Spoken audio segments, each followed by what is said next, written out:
Bien le bonjour, nouvelle vidéo débrief et ça fait plus d'un mois que j'en avais pas fait et j'ai quand même pas mal de choses à vous dire, donc on va pas perdre plus de temps, c'est parti. Pour commencer, on va parler de mes observations, mais surtout de mes repérages, parce que je me suis surtout centré sur les repérages, et j'ai trouvé une petite forêt pas loin de chez moi, à environ 5 minutes de chez moi, et je pense qu'il y a vraiment du passage là-bas, et je me suis pas trompé, parce que j'ai posé mes pièges photos, là j'en ai encore un ici, mais j'en ai un qui est déjà sur le terrain, et sur ces pièges photos, j'ai pu voir une martre des pins. Une martre des pins, c'est vraiment une espèce que je ne pensais pas du tout observer par chez moi en tout cas. Et du coup, je l'ai vraiment observé. Je suis quasi sûr à 100% que ça en est vraiment une. Et du coup, je suis vraiment très content. Maintenant, il n'y a plus qu'à me poster, savoir à peu près ses heures de passage. C'est pour ça que je l'ai reposté mon piège. Voilà, donc savoir les heures de passage et ensuite pouvoir me poster pour enfin la prendre en photo. Vraiment, je suis très content. En plus, j'ai pu observer qu'il y avait aussi du passage de renard, donc ça pour le coup, je suis vraiment très content parce que j'ai eu la chance d'en observer une fois dans ma vie et le prendre en photo. Donc ça, pour le coup, si je peux en prendre en photo, je suis vraiment très content. Et donc voilà, je laisse encore un petit peu de temps pour savoir vraiment les heures de passage et ensuite je vais pouvoir me poster pour prendre un maximum de photos. Et vraiment, j'ai très hâte. Pour l'instant, c'est surtout gros repérage pour surtout savoir les heures de passage pour pas que je les dérange en pleine balade ou... Enfin, je veux surtout pas les déranger, surtout la martre des pins et le renard, surtout que en fait c'est des espèces qui sont très sensibles et surtout beaucoup chassées. Pour la martre des pins, je sais pas trop, mais je pense que c'est une espèce qui est chassée, ça c'est sûr et certain. Mais est-ce qu'elle est considérée comme un nuisible? Je crois, il me semble. Je vais pas dire de bêtises, mais... Ouais, si je vais me lancer, je crois que c'est considéré comme un nuisible, donc c'est pour ça que c'est des espèces que faut vraiment les prendre avec pincette, parce que en plus qu'ils sont chassés à l'extrême, hein, clairement, faut surtout pas les déranger, parce que c'est un dérangement en plus qu'on ajoute, et surtout on n'est pas là pour ça, on est surtout là pour montrer l'exemple. Maintenant, on va parler technique, mais pas réellement technique, on va surtout parler d'un style de photo. J'ai envie vraiment de me lancer dans l'astrophotographie et le paysage. Je vais pas vous en dire plus, mais j'ai acheté un objectif qui me permet de faire ça justement. Et du coup, je suis vraiment très curieux de savoir toutes les techniques qu'il y a autour de ça, parce que maintenant, la photographie animalière, je sais à peu près comment m'y prendre, et du coup, il n'y a pas trop de complexité à faire une belle photo. Après, il y a tout le temps de quoi s'améliorer, ça c'est sûr et certain. Maintenant, je suis plus dans l'aspect créatif, mais réussir à faire une photo qui sera complètement nette et bien exposée, ça maintenant c'est plus un problème pour moi. Et pour le coup, faire de l'astrophotographie, j'en ai fait quelques petits tests et vraiment, c'est pas si simple que ça. C'est un réapprentissage que je dois faire et du coup, c'est un truc qui m'intéresse, toujours apprendre et apprendre, surtout que c'est de la photo, donc c'est toujours un truc qui m'intéresse. Et surtout le paysage. Au final, j'en ai pas réellement fait. C'est quelque chose qui peut paraître simple au prime abord, mais du coup, pas si simple que ça au final, tout simplement parce que il y a beaucoup de choses qu'il faut prendre en compte, que ça soit au niveau de l'avant-plan, de l'arrière-plan, tout ça c'est pour qu'en fait faire une photo de paysage c'est simple, mais faire une belle photo de paysage c'est un peu plus compliqué, et du coup il y a pas mal de techniques qui viennent en compte, que ça soit du bracketing, mettre un temps de photo assez long pour avoir un effet qui va être en plus, enfin il y a pas mal d'idées qu'il faut avoir, et du coup s'arrêter à une simple photo de paysage de vacances, c'est un peu ridicule en tout cas, ça peut être intéressant pour certains, il y a des personnes qui se prennent pas la tête, mais beaucoup, moi, je cherche un peu le détail qui va faire la différence, et pour le coup, il y a pas mal de trucs à faire, donc c'est vraiment amusant, je vais m'y mettre à fond. D'ailleurs, n'hésitez pas à me suivre sur mon compte Instagram, c'est là où je fais le pont entre ma chaîne YouTube et mon gros, donc merci à ceux qui le feront, ça me fait super plaisir. Maintenant, parlons nouveauté, parlons achat. Et là, on arrive dans le gros de la vidéo. Pourquoi cette vidéo, j'ai voulu la faire. On va parler de mon nouvel objectif, le 24 mm f1.4 de chez Sigma, une tuerie clairement. Ça fait maintenant 4 jours que je l'ai et c'est vraiment une tuerie. Je suis vraiment pas déçu de mon achat. Je vais vous expliquer pourquoi je l'ai acheté. Je l'ai acheté parce que quand je vais faire des vidéos sur le terrain, d'ailleurs la dernière vidéo que vous avez vue, je l'ai filmée avec mon 24 mm. Et quand je vais sur le terrain, souvent c'est tôt le matin ou tard le soir, et pour le coup, là, le f1.4 est très utile, parce que moi je suis pas obligé du coup de monter assez haut les ISO et avoir une vidéo très correcte au niveau de la qualité.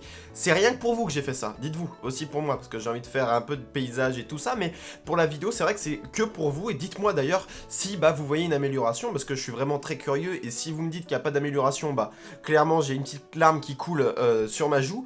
Non, vraiment, je suis très triste si il n'y a pas d'amélioration. Après, personnellement, je vois clairement une amélioration. Déjà au niveau du bokeh, derrière moi là, vraiment, c'est une tuerie quoi. Clairement, dites-moi si vous êtes d'accord avec moi, mais au niveau du fond, c'est crémeux et tout. Enfin, au moins, on se centre plus sur ma personne. Et du coup, vu que je suis narcissique, bah, ça me fait super plaisir. Hein. Non, vraiment, une tuerie au niveau du F1.4. Ça peut être gadget pour certains. Pour le coup, là, vraiment, je le ressens, l'utilité que j'ai. Que ça soit, du coup, pour gagner au niveau des ISO quand je sors tôt le matin. Et aussi pour avoir un beau bokeh quand je filme maintenant, là. Donc voilà, c'est vraiment un achat qui est réfléchi. D'ailleurs, quand vous faites des achats comme ça, réfléchissez avant de faire ça. Parce que là, pour le coup, le 24 mm, il m'a coûté 780 €. C'est quelque chose qu'il faut pas prendre à la légère quand vous achetez ce genre d'objectif. Mais j'en avais besoin d'un déjà, parce que j'avais... pour ceux qui connaissent, le 1855 de chez Canon, celui de kit qui est en plastique, t'as l'impression d'avoir un Lego dans tes mains. Il est bien pour commencer, hein, quand vous voulez commencer. Personnellement, moi c'était avec le kit, le 1300D, j'avais ça plus un 70-300, donc c'était un joli kit, mais c'est vrai que bon, c'est un peu, maintenant, enfin, l'objectif il est en plastique, il n'y a pas de, au niveau, il n'y a pas de joint, il n'y a rien, c'est pas solide, c'est hyper léger, donc ça c'est un bon point pour le coup, mais voilà, c'est pas très utile, enfin, il est très basique au niveau de la qualité du piqué, voilà, c'est pas top, alors que le 24 mm, vraiment au niveau du piqué, c'est vraiment topissime, hein. Clairement il n'y a rien à dire, pour le prix en tout cas, je trouve que je suis vraiment pas déçu, donc voilà, je suis vraiment très content, n'hésitez pas à me dire en commentaire ce que vous en pensez, et je suis vraiment très curieux de savoir ça. Maintenant, j'ai juste envie de vous parler, on va finir la vidéo comme ça. J'ai eu une idée il n'y a pas si longtemps, c'est de faire un concours, mais pas qu'un simple concours où vous envoyez vos photos qui datent de 2013 parce que vous avez un sanglier et un renard qui se regardent en face à face et du coup ça fait une super belle photo et du coup à chaque concours vous la ressortez. Ça c'est pas très intéressant et en tout cas ça m'intéresse pas après.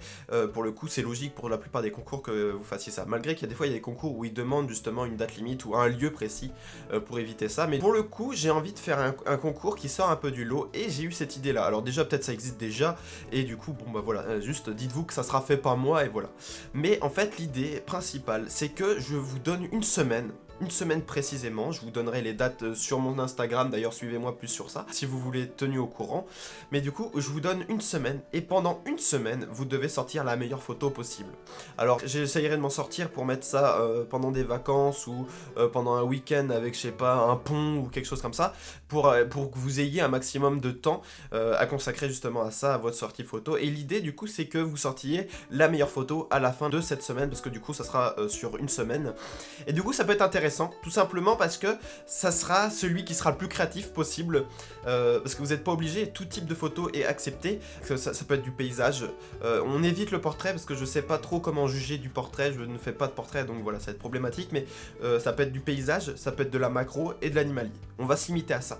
Ça peut être de l'astrophotographie, pourquoi pas. Pour l'instant, l'astro, je sais pas trop. Parce que du coup, comme le portrait, je ne sais pas critiquer ça, je sais pas les points positifs, les points négatifs, ça sera juste mon point de vue perso. Donc voilà, on se limitera au paysage, macro et à l'animalier en général. Et donc voilà, ces styles de photos là, maintenant vous pouvez tous les expérimenter pendant une semaine, soyez le plus créatif possible, et du coup dites-moi en commentaire si ça peut vous intéresser. L'idée aussi c'est que du coup il y aura plusieurs jurys. Il y aura plusieurs jurys, j'essaierai d'en trouver, j'ai pas mal de personnes qui seront chauds, je pense.